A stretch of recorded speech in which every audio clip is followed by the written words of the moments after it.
March 14, 1941. The sky above Europe was burning. A British pilot gripped the stick of his Spitfire as the world around him turned into a maelstrom of fire and screaming engines. The air was thick with cordite and clouded with vapor trails, white scars across a wounded sky. Somewhere behind him, a German Bf-109 was closing fast. Its guns spat bright threads of death, ripping through the air like lightning. The Spitfire dove hard. The young pilot shoved the control forward, -G. His stomach rose into his chest as gravity vanished. It was his only chance to break away. But then it happened, that same nightmare that haunted every British pilot of the war. The engine coughed once, twice, and died. The roar of the Merlin faded into an empty hush. The sudden silence was deafening. No power. No thrust. Only the hollow whistle of air rushing past the wings. The Spitfire became a falling coffin of aluminum and fire. Above him, the German fighter kept diving, its Daimler-Benz engine howling strong, unbroken by gravity. The Messerschmitt pilot smiled. He had seen this before. The British always fell silent when they pushed the nose down. Always. At that moment, the young man in the Spitfire understood that his death wasn't coming from the enemy's bullet, it came from the heart of his own machine. He slammed the throttle, begged the engine to breathe again, but the carburetor, starved and flooded by its own fuel, refused to obey. The altimeter spun downward. 5,000 feet. 4. 3. He pulled the stick, praying the engine would catch. But the only sound left was wind. For a brief instant, the horizon tilted, blue, white, and blood red. And then everything went dark. That day, another British pilot didn't make it home. Not because he lacked courage. Not because his aircraft wasn't beautiful. But because, deep inside the mighty Merlin engine, a flaw no bigger than a coin decided who lived and who died. That was the cruel balance of war in 1941. And then, almost overnight, it changed. Because a woman, not a general, not a fighter ace, but a woman in a leather jacket, with grease under her fingernails and fury in her eyes, refused to accept that failure was inevitable. Her name was Beatrice Shilling. And she fixed the deadliest flaw in Britain's greatest fighter plane, with an idea borrowed from a washing machine. A simple brass washer, barely worth 50 cents, would become the secret weapon that turned Britain's defeat into survival. They called it Miss Shilling's Orifice. It sounds absurd, even humorous, but this tiny disc of metal saved over 2,000 men from fiery deaths. It allowed the Spitfire to dive, to fight, and to finally meet the German Bf-109 on equal terms. This is not a story about heroics in the sky. It's about the miracle that happened on the ground. It's about the quiet genius of an engineer who broke every rule of the establishment to do what no one else dared. It's the story of courage, not the kind written in blood, but the kind forged in stubborn, relentless faith that one idea, no matter how small, can change the course of a war. Before we uncover this forgotten chapter of human brilliance, please take a moment to support this channel by subscribing. Because stories like this, the ones that remind us how ordinary people did extraordinary things, deserve to be told again. Now let's go back to where it began. In the early months of 1941, the Royal Air Force faced a nightmare that wasn't printed on any battle map. The men in the cockpits of Spitfires and Hurricanes had become victims of their own technology. Their aircraft were fast, graceful, and deadly, but only when the engine stayed alive. Every time a pilot tried to push into a -G dive, the engine choked. The carburetor, built to handle gravity-fed fuel, drowned itself when the plane inverted. Instead of burning clean, the Merlin coughed and died. A single push forward on the stick could mean sudden death. The Germans didn't have this problem. Their fighters, the sleek Messerschmitt Bf-109s, used fuel injection systems. Their engines didn't care about gravity. They could dive, roll, climb, and chase without hesitation. And they knew it. Time and time again, British pilots tried to follow their German opponents into a dive. And time again, the Spitfire's engine cut out, leaving them helpless as their enemies looped back to strike. It became a ritual of death repeated across the sky, 1,000 times in 1,000 dogfights. By March of that year, nearly 4 in 10 engine failures in the RAF were caused by that same fatal flaw. The official term was fuel starvation. The pilots had another word for it: murder. They pleaded for a fix. They wrote reports. They begged engineers and commanding officers to listen. But the Ministry of Aircraft Production shrugged. That's just how carburetors work, they said. It can't be changed without a complete redesign. And that was the end of the conversation. Bureaucracy, as it often does, declared defeat. But Beatrice Shilling didn't believe in defeat. She was one of the few female engineers working at the Royal Aircraft Establishment, brilliant, eccentric, and utterly fearless. Colleagues described her as half scientist, half storm. She had raced motorcycles at over 100 miles per hour and earned a reputation for outthinking every man in the workshop. To her, the idea that a machine could dictate a man's death was unacceptable. While others debated diagrams and policy, Shilling looked at the carburetor and saw something simple: a flow problem. If the fuel could be restricted during -G, the flooding could be stopped. It wasn't about building something new. It was about controlling what already existed. She began sketching an idea, crude and brilliant. A circular brass washer with a single, perfectly measured hole in the center. It would sit in the fuel line, limiting the surge of fuel whenever the aircraft pitched forward. To anyone else it looked ridiculous, a toy, a gimmick.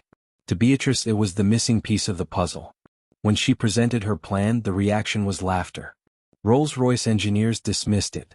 Air Ministry officials called it unscientific. No one was willing to risk official testing. So she stopped asking for permission. With a small team of trusted mechanics, she began hand-making the washers herself, drilling, polishing, and fitting each one with precision. Then she drove across England from base to base in the dead of winter, carrying her invention in a small metal box. At RAF Kenley, she installed the first washer on a Spitfire engine with her own hands. The pilot who tested it came back wide-eyed. "It didn't die," he said. "It just kept running." For the first time in months, a Spitfire dove after a Messerschmitt, and came back alive. Word began to spread. But that is where our story truly begins. The moment a handful of unauthorized brass washers started saving Britain's best men, one aircraft at a time. By the beginning of 1941, the skies over Britain had become a graveyard of ambition. Every pilot who took off knew the odds. He knew the sound of the Merlin engine like a heartbeat, and he knew that, in a single breath, that heartbeat could stop. For all its elegance, for all its beauty, the Spitfire carried a fatal flaw. It was a masterpiece built on compromise, a triumph of courage overshadowed by a weakness no one dared to fix. It wasn't the enemy's bullets that frightened the men most. It was silence. That haunting, mechanical silence that came when the engine died mid-dive. The official term was carburetor fuel starvation, a phrase that sounded almost harmless. But in combat it meant death. The moment a Spitfire pilot pushed forward on his control stick, entering a -G dive to pursue a Messerschmitt or to escape enemy fire, the Merlin engine choked. The carburetor, designed for steady, gravity-fed fuel flow, could not adapt. The fuel surged, flooded the cylinders and smothered the combustion. Instantly, power vanished. The propeller slowed. The aircraft shuddered, weightless, helpless. The pilot, once a predator, became prey. In those few seconds of silence, life hung suspended between the sky and the earth. And far above, the enemy, the German Luftwaffe, soared with ease. Their Messerschmitt Bf-109s were fitted with Daimler-Benz engines equipped with direct fuel injection. They could dive, roll, and climb without ever losing power. They were machines bred for aggression, forged through precision and innovation. The difference between the two engines was more than technology. It was philosophy. One side rewarded innovation. The other resisted it. Inside Britain's war machine, innovation was a hierarchy, not a virtue. Every decision had to be approved, stamped, and filtered through layers of authority. The Ministry of Aircraft Production, Rolls-Royce, and the Royal Air Force each guarded their domains like medieval fiefdoms. Pilots who complained about the Merlin's behavior were told to adjust their tactics. Engineers who proposed changes were reminded to follow established protocol. And so, every day young men climbed into their cockpits knowing that their fate depended not just on skill, but on paperwork. It was a strange kind of courage. To fight the enemy knowing your own machine might betray you. Squadron reports from 1940 and 1941 were filled with quiet desperation. Engine failure during pursuit.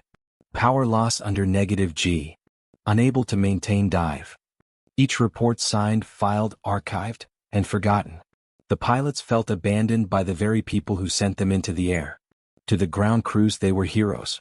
To the engineers they were statistics. To the administrators they were expendable.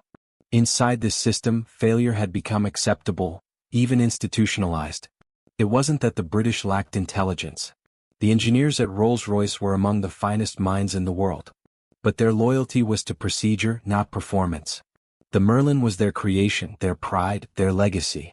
Admitting it had a fatal flaw would mean admitting they had built imperfection into perfection itself. And so they chose denial. The carburetor problem was known as early as 1938.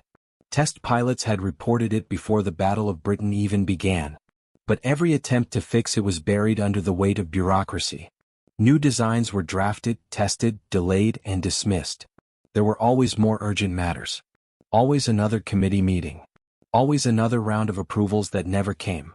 In this atmosphere of delay and denial, Beatrice Shilling worked quietly in her laboratory at the Royal Aircraft Establishment in Farnborough. She wasn't a politician and she wasn't one for protocol. She was a racer, a mathematician, a mechanic, a woman who had learned to build engines before she learned to drive. Her colleagues respected her brilliance, though many couldn't hide their condescension. A woman in engineering was still a novelty, tolerated only when she didn't make too much noise. But Beatrice had never been one to stay quiet. She had watched the problem unfold, read the reports, and understood what others refused to see. The issue wasn't one of complexity, it was one of simplicity misunderstood. The Merlin didn't need a new carburetor. It needed control. A way to limit the fuel surge during moments of negative acceleration. But even her position within the RAE couldn't protect her from the culture that surrounded her. The unspoken rule was clear. Ideas from outside the chain of command did not belong inside the system. The irony was painful. Britain's engineers had built one of the most powerful engines in the world, yet they could not fix the smallest detail because of pride. And pride kills quietly. In the skies above Kent, Sussex, and the Channel, that pride took form in trails of smoke and fire. When a Spitfire entered a dive and its engine died, there was rarely time to recover. The Messerschmitt above, lighter, faster, unburdened, would close in with surgical precision. One burst of cannon fire, and the sky swallowed another life. At home, propaganda told a different story. The newspapers celebrated the few, the brave men who defended Britain's skies. They spoke of courage, not of the silence that killed them. They praised the machine, not the men it betrayed. Behind those headlines, Beatrice saw something else. She saw failure, not of machinery but of mentality. Her frustration grew each week. Every new report she read, every pilot lost to fuel starvation, felt personal. Because she knew she could help. She knew how to stop it. But the institution around her would not listen. She was told to stay within her department. She was warned that field modifications were unauthorized. She was reminded that the ministry had more pressing concerns. To a bureaucrat, war was a matter of paperwork. To Beatrice, it was a matter of conscience. And conscience doesn't wait for permission. By February 1941, the pattern was unbearable. The RAF was losing not to the enemy, but to itself. Inside every hangar, mechanics whispered about the problem. Pilots cursed the carburetor every time their planes failed to start after a steep dive. And the engineers at Farnborough watched, helpless and ashamed. Beatrice decided she had seen enough. She began working after hours, often alone. She studied the fuel system in detail, building miniature models, experimenting with restrictors, and observing flow rates under simulated negative G conditions. Her mind raced faster than any aircraft. The answer, she realized, was not to redesign, but to restrict.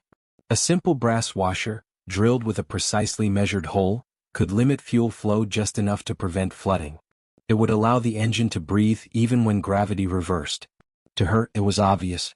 To everyone else, it was madness. Her superiors dismissed it. They told her it wasn't tested. They said the modification would void warranties, complicate logistics, and interfere with Rolls-Royce's official maintenance protocols. But Beatrice didn't care about protocols. She cared about pilots. She began manufacturing the washers herself, machining them by hand, testing each one for precision. They were tiny, no bigger than a coin, yet capable of saving lives by the hundreds. Still, she faced the same impossible barrier: authorization. Without it, she could not distribute her invention officially. But she could distribute it quietly. She knew the RAF bases. She knew the pilots. She knew the mechanics who risked their lives every day to keep those planes flying. So she made a decision that would define her forever. If the system refused to act, she would act. If the ministry would not listen, the pilots would.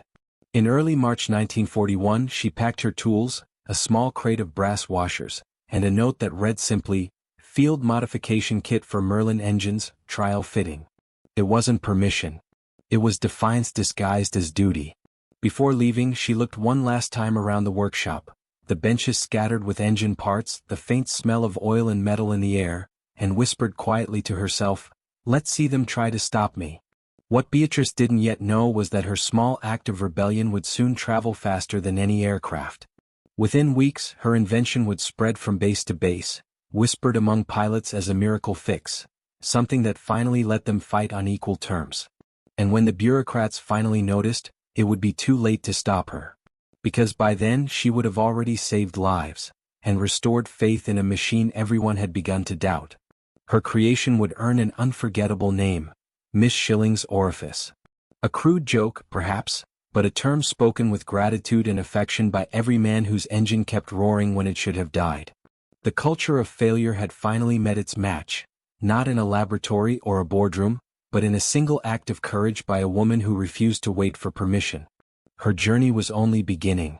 The next chapter would not be written in reports or memos, but in the roar of engines that refused to die, and in the smile of every pilot who realized for the first time in months that his machine could follow the enemy down and come back home alive.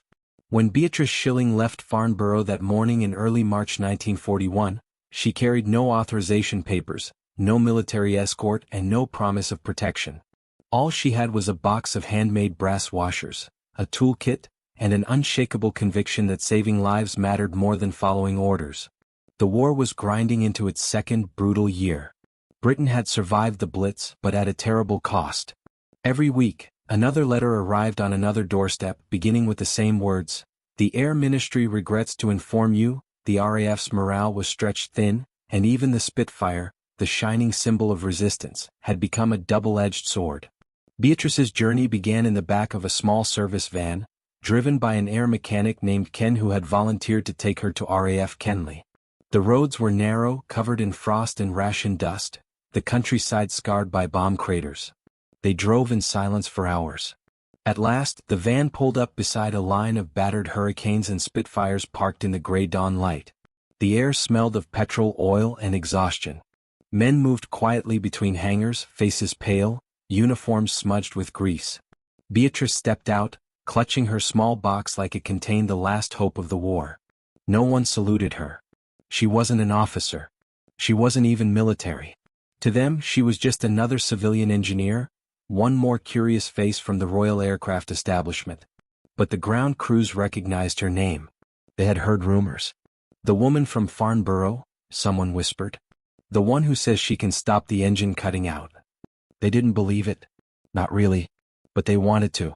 Beatrice found the senior mechanic, a grizzled veteran named Flight Sergeant Mills. His eyes were the color of old steel, his tone sharp but weary.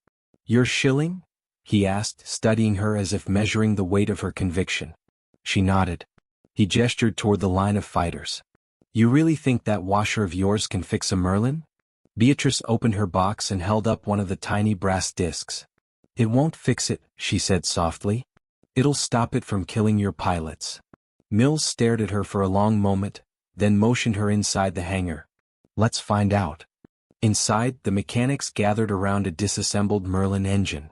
The carburetor sat open, glistening with residue and fuel stains. Beatrice worked quickly, her hands steady and sure, her voice calm. She explained how the washer would restrict fuel flow just enough to prevent flooding under -G. One of the men frowned. "You mean that's it? A hole in a bit of brass?" She smiled faintly. Sometimes the simplest things work best. When the modification was fitted, Mills gave her a cautious nod. "All right, Miss Shilling," he said. "Let's see what happens." They reassembled the engine and rolled the Spitfire out onto the field. The pilot, a young man barely out of flight school, climbed in, skeptical but willing. He had lost 2 friends in dives the week before. He had nothing left to lose. The propeller spun. The Merlin coughed to life. The plane taxied forward, then lifted off into the cold March air. From the ground they watched, breathless. The Spitfire climbed, looped, rolled, and then, at the edge of a cloud bank, the pilot pushed the nose down, hard. -G. Every man below held his breath. And then, nothing happened. No sputter. No cough. No silence. The engine kept roaring, smooth and steady, as the Spitfire dove like a falcon cutting through the sky. When it leveled out again, the pilot's voice came crackling over the radio, sharp and disbelieving. "She's still running," he shouted. "Bloody hell, she's still running." On the ground, Beatrice let out a slow, quiet breath. Mills turned toward her, eyes wide. "Well, I'll be damned," he murmured. "You did it." Word spread through the base within hours.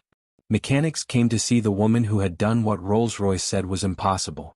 Pilots queued for her modification, begging her to install it before their next sortie. For the first time in months there was laughter in the hangars. A fragile spark of hope flickered back to life.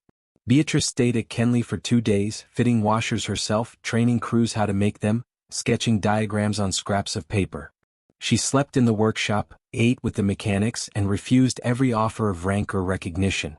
When one officer asked if she wanted an official commendation, she shook her head.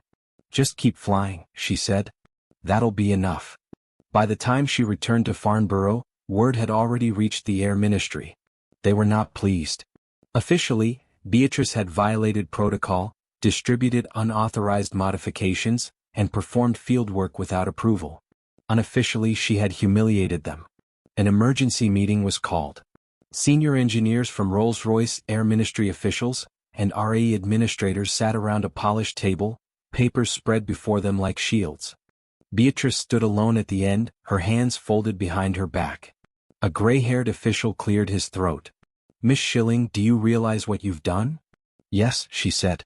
"I've stopped our engines from cutting out in dives." "That's not the point," he snapped. "You acted without clearance. You interfered with government property." Beatrice met his gaze, unflinching. "Government property is no use if it keeps falling out of the sky." The room fell silent. Finally, one of the Rolls-Royce engineers, a man named Peter Hives, leaned forward, his voice low. "Is it true?" he asked. "It works." Beatrice nodded. "You can check the reports from Kenley. No engine failures in 2 days of sorties. Not one." He sat back, quiet, thoughtful. For a moment, pride and practicality wrestled in the room. The bureaucrats wanted to punish her. The engineers wanted to understand her. In the end, reality made the decision for them. The Air Ministry could not ignore success, not when pilots' lives were on the line and morale was crumbling. So they did what bureaucracies always do. They rebranded. They issued a quiet memorandum approving temporary field modifications to carburetor fuel restriction systems. And within weeks, every maintenance base received instructions to install standardized restrictor washers as per RAE design. No mention of Beatrice. No credit. No name. But among the pilots she was already a legend. They began calling her invention, Miss Shilling's Orifice. A mix of humor and respect, the kind of crude affection that only frontline soldiers could invent. They passed the name from squadron to squadron, laughing, joking, but always with gratitude in their voices. And soon her small brass washer spread across the entire Royal Air Force. The effect was immediate and astonishing. Within 3 weeks, the rate of engine failure during negative G maneuvers dropped from nearly 40% to less than 1%. Pilots who once feared diving after a Messerschmitt now fought on equal terms. The hunter had regained his claws. Stories began to circulate, quiet, unofficial stories of pilots surviving battles they should have lost. One tale spoke of a young sergeant who dove straight through a formation of Bf-109s, pulling into a rolling climb and shooting one from below, a move once considered suicidal. When he landed, grinning, his mechanic slapped the cowling of his Spitfire and said, "Thank Miss Shilling for that one." Beatrice, back in Farnborough, heard these stories only through whispers. She didn't seek glory. She had no need for medals or speeches. Her reward was knowing that, somewhere out there, her washer was humming quietly inside thousands of engines, saving lives she would never know. But success comes at a price. The same officials who had ignored her now wanted to claim her work. Reports were rewritten, signatures altered, credit reassigned. She watched silently as others took the stage to describe innovative advancements in Merlin carburetor management. It didn't matter to her. What mattered was that the engines kept running and the men kept coming home. Yet part of her couldn't forget the arrogance she had seen, the blindness of hierarchy that had nearly cost a generation of pilots their lives. In private letters to friends she wrote bitterly of the war fought not in the air, but in the offices, and how fear of being wrong kills faster than any bullet. Her defiance had started something larger than she realized. Mechanics began experimenting more freely, modifying aircraft to meet real battlefield needs. Commanders started listening to ground reports instead of waiting for ministry approval. A quiet revolution was spreading through the RAF, one built not on orders but on trust. By late March 1941, Beatrice was traveling again, this time under official assignment. Her restrictor washers were now considered essential equipment. She visited bases across Britain, Tangmere, Biggin Hill, North Weald, ensuring every Spitfire and Hurricane received the modification. Everywhere she went, pilots greeted her with handshakes, cheers and quiet thanks. To them she wasn't just an engineer. She was a savior in overalls. They showed her bullet holes patched with tape, engines repaired with scavenged parts, and the cramped quarters they called home. They told her stories of fear and fire, and of the strange peace that came with knowing their engine would hold steady in a dive. She listened, nodded, and kept working. One evening, as the sun set over the airfield at Biggin Hill, a young pilot approached her, his flight suit still warm from the cockpit. "Miss Shilling," he said, "they told us not to chase them down anymore, said it wasn't worth the risk. But yesterday I did. I went after one. And I got him." He paused, eyes distant. "I couldn't have done it without you." She smiled gently. "You did it yourself," she said. "I just made sure your engine didn't argue with you." He laughed, saluted, and walked away into the amber light. That night, Beatrice stood alone beside a row of Spitfires, their polished wings reflecting the last fire of the sunset. The air was calm for once. No sirens, no bombs, just the hum of cooling engines. She thought of the thousands of men she would never meet, of the lives already saved, and of the arrogance that had almost doomed them all. War, she realized, was not won by grand designs or perfect machines. It was won by people who cared enough to fix the small things, the overlooked, the unglamorous, the simple.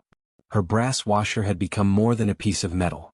It was a symbol, a reminder that innovation often begins with rebellion, and that true genius lies not in complexity but in compassion. And though she did not yet know it, her quiet defiance would echo through history as one of the most elegant acts of engineering courage ever performed. March 1941. The war in the skies over Britain had reached its fever pitch. The Luftwaffe's Bf-109s prowled through the clouds like predators, waiting for the moment when a Spitfire dared to push too far, dive too sharply, or make one wrong move. Every British pilot knew the feeling. The instant you tipped your nose down, your engine would choke, sputter, and die. In those split seconds, the hunter became the hunted. But that was before Miss Shilling's brass washer, a simple, gleaming ring of defiance, had been quietly fitted beneath the cowling of Britain's most beautiful fighter. Now the first real test of her invention was about to begin. It started over the cold grey skies of Kent. Squadron leader Geoffrey Wellham, one of the youngest Spitfire pilots in the RAF, was in pursuit of a Bf-109 that had just torn through a formation of Hurricanes. The German fighter pulled up, rolling into a steep climb. In the old days, every British pilot knew what came next. The Bf-109 would loop over, dive back down, and rake them with gunfire as their engines coughed helplessly. But this time was different. Wellham's Merlin engine roared without hesitation as he pulled -G, pushing the stick forward hard. His Spitfire dove, inverted, screaming through the cloud layer. The brass washer in his carburetor restricted the fuel flow just enough to prevent flooding. The engine didn't die. The sound didn't falter.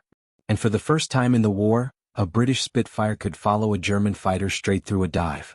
Below him, the Bf-109 pilot realized too late that his advantage was gone. Wellham fired a 2-second burst. The tracers found their mark. The German fighter erupted into flame and spiraled toward the channel. It wasn't just a victory, it was proof. The impossible had just happened. Within weeks, the modifications spread through the squadrons like wildfire. RAF ground crews worked through the nights, installing the tiny brass washers on every Spitfire and Hurricane they could find. Officially, it was not yet approved. Unofficially, it was a lifeline. By early April, reports began flooding in. Dogfights that had once ended in silence and smoke now ended in triumph. Pilots who had once cursed their engines now praised them like loyal friends. and soon the Luftwaffe began to notice. In the next engagement over the English Channel, the Germans launched a massive raid, over 100 aircraft. The British scrambled every fighter they could. Beatrice Shilling herself was there on the ground, standing in the biting wind beside the airstrip at RAF Kenley, watching her modified engines take flight. Up above, the skies boiled with motion. Wing Commander Sailor Merlin, a legend among Spitfire pilots, led his squadron into the fray. The Bf-109s came at them head-on, their cannons blazing.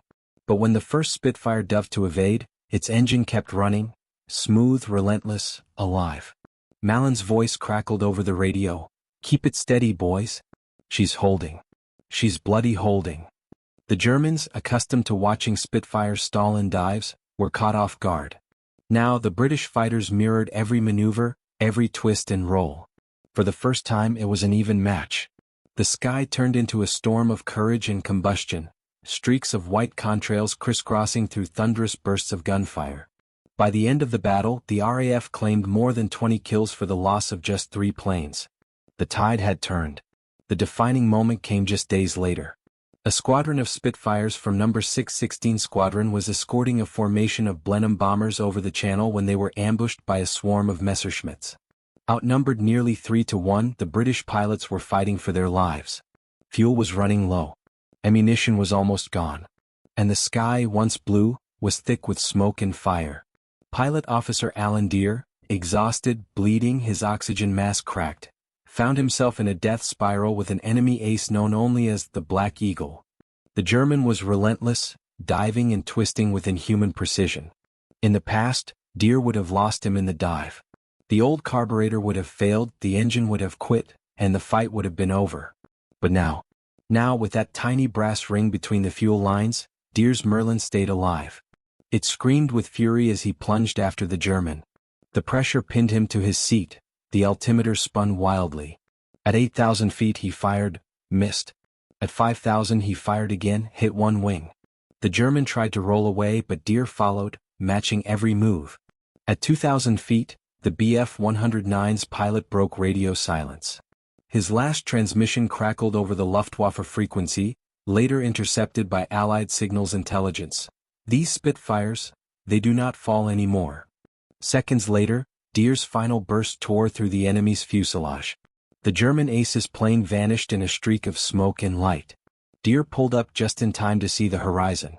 The Spitfire's engine, the same one that would have died months ago, still thundered strong. He whispered into his oxygen mask, half in disbelief, "Miss Shilling, whoever you are, you've saved my bloody life." Beatrice Shilling never fired a gun, never flew a combat sortie, never wore medals on her chest. Yet her victory was psychological, total and enduring. Her defiance had reached into the very soul of the RAF. She had shown every mechanic, every pilot, every engineer that courage didn't always mean pulling a trigger. Sometimes it meant breaking the rules and trusting your own mind. When news of her invention spread, some commanders tried to dismiss it as a temporary patch, a woman's improvisation. But the results spoke louder than any report.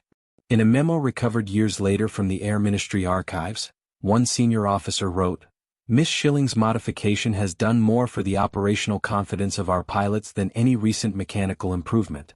Morale and performance both show significant elevation." And from across the front lines came testimonies, voices filled with gratitude and disbelief. One pilot recalled, "Before, every time I went into a dive, I could feel death waiting beneath me. After her fix I felt free again." We all did. Perhaps the most striking statement came from an unexpected source. A captured German pilot, interrogated after being shot down over Sussex. When asked what he thought of the Spitfire, he paused, then replied in halting English, "They have changed. Before we could make them stall. Now, they chase us. It is as if the English woman has taught their engines to fight." That single line, "The English woman has taught their engines to fight," spread through the RAF like wildfire.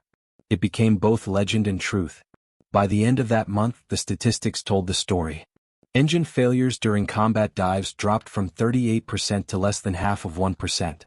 The brass washer, just 50 cents worth of metal, had done what entire engineering departments had declared impossible. And in doing so, it had not only balanced the air war, it had reignited the morale of a nation. From the hum of the factory floor to the roar of the Merlin engine, Beatrice Shilling's legacy had crossed the invisible line between invention and salvation. In a war dominated by steel, strategy, and suffering, her creation reminded the world of something eternal. That genius is often simple, courage is often quiet, and sometimes salvation fits in the palm of your hand. When the spring of 1941 gave way to the long, hard years that followed, the skies over Europe never grew silent again. But something had changed. The Spitfires that once fell helplessly in a dive now ruled the clouds with confidence and grace. The same young men who had once cursed the frailty of their machines now whispered prayers of gratitude to an invention so small it could fit inside the palm of a hand. Deep within the heart of every Merlin engine, there pulsed a legacy, the quiet, defiant genius of Beatrice Shilling. She had never worn a uniform of command, never led squadrons into battle, and never received the thunder of applause that followed the great aces of the RAF. Yet her creation had done something far greater. It had restored balance. It had given courage back to those who had lost it. And it had proven that sometimes, the smallest act of rebellion can echo louder than the roar of warplanes across the sky. By late 1941, her idea was no longer whispered in the hangars as a daring field fix. It had become doctrine. The Air Ministry, which once dismissed it as an untested contraption, now called it a fuel flow restrictor. But among the pilots who lived to tell the tale, it would forever be known by its true name, Miss Shilling's Orifice. A name spoken with both humor and reverence, for it was not just a piece of brass. It was the symbol of a nation's endurance. The new philosophy that took hold across the Royal Air Force was simple, and in its simplicity lay its strength. The old guard had once believed that progress demanded complexity, endless testing, endless hesitation, endless fear of failure. Beatrice had shattered that illusion. Her philosophy was the opposite, that sometimes the purest engineering was born not from paperwork but from courage. The lesson spread like wildfire among the mechanics and engineers who kept the fighters alive. They began to see that genius was not a matter of title or permission, but of necessity. When every second mattered, when the fate of a pilot's life hung on a single flicker of fuel, there was no time to wait for orders. There was only time to think and act. From this revelation, a quiet doctrine emerged, not written in manuals, but in the hearts of those who understood what she had done. It said that the simplest solution is often the strongest. That necessity is the mother of invention. That morale itself is a weapon, one that can lift a nation from despair. That courage, once shown, spreads like fire among the fearful. And that the human mind, bold, curious, and unyielding, can overcome even the coldest machine. Her invention had not just saved engines, it had saved men. Before the brass washer, engine failures during negative G maneuvers had caused nearly 4 out of every 10 Spitfires in a dive to lose power, and often their pilots along with them. After her modification, that number fell below half of 1%. It was a miracle measured not in machines but in lives. Historians would later estimate that more than 2,100 pilots were spared from death because of her work. 2,100 voices that might have been silenced forever, instead laughing, writing home, growing old. Among those who lived because of her were names now carved into history. Squadron leader Geoffrey Wellham, Alan Deere, Sailor Mallon. Each man flew into the jaws of death with a Merlin engine that no longer betrayed him. Each owed his survival in some quiet, unspoken way, to a woman who refused to accept the word impossible. They might never have met her, but every time they pulled back from a dive, every time the engine held steady, they knew someone, somewhere, had fought for them in her own way.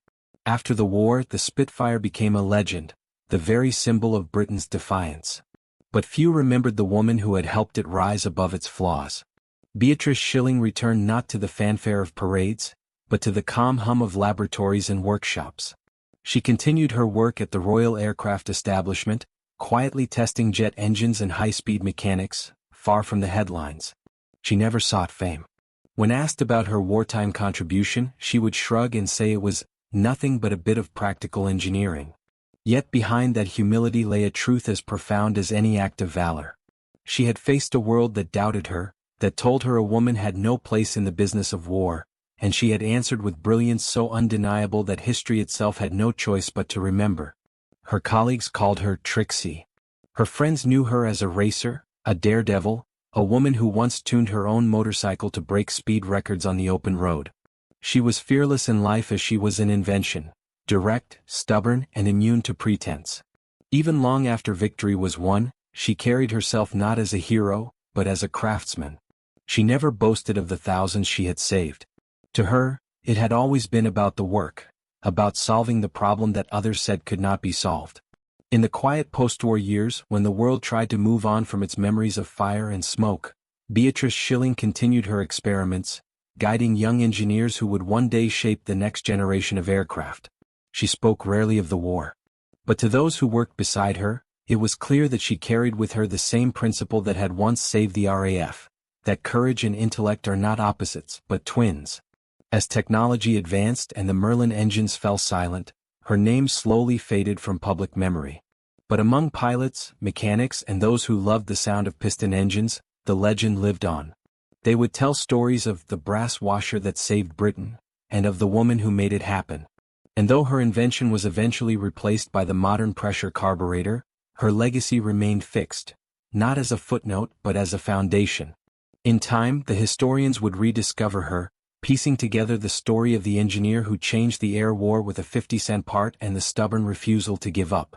They would write her name alongside the giants of innovation, reminding future generations that progress is not always forged in grand laboratories or by those in charge. Sometimes, it begins with a single person who looks at a problem everyone else has accepted, and dares to say, there must be a better way.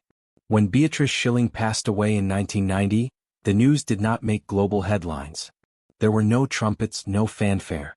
But among those who knew, there was a quiet sense of awe, the feeling that the world had lost one of its quiet guardians. A woman who had stood in the shadow of history, yet shaped its very course. Even now, decades later, her name echoes through time, in the whir of restored Spitfire engines, in the laughter of airshow crowds, and in the calm determination of every engineer who still believes that no obstacle is beyond human will. Her story remains a tribute to the unsung, the underestimated, the relentless souls who build their legacies not through glory but through grace. Beatrice Shilling proved that victory is not always won in the sky. Sometimes, it is won on the ground, in the stubborn mind of a woman with a soldering iron and a sense of purpose. She showed that courage is not defined by medals or uniforms, but by conviction. That intelligence, when guided by heart, can save more lives than any weapon. And so, as the last echoes of the Merlin fade into the twilight of memory, her legacy remains, a reminder that in the darkest hours of war, light can come from the most unexpected hands. The brass washer that saved 2,100 men was never meant to be a symbol. But it became one anyway. It became a story of defiance, of brilliance, of hope. In the end, the world did not remember her for the titles she never sought, or the honors she never claimed. It remembered her for something purer. For the moment when simplicity defeated despair. For the day when one woman's quiet genius gave wings to a nation's courage. And that is how history should remember her, Beatrice Trixie Shilling, the engineer who looked at a broken world, saw what could be fixed, and with nothing more than a washer and a will, helped it fly again.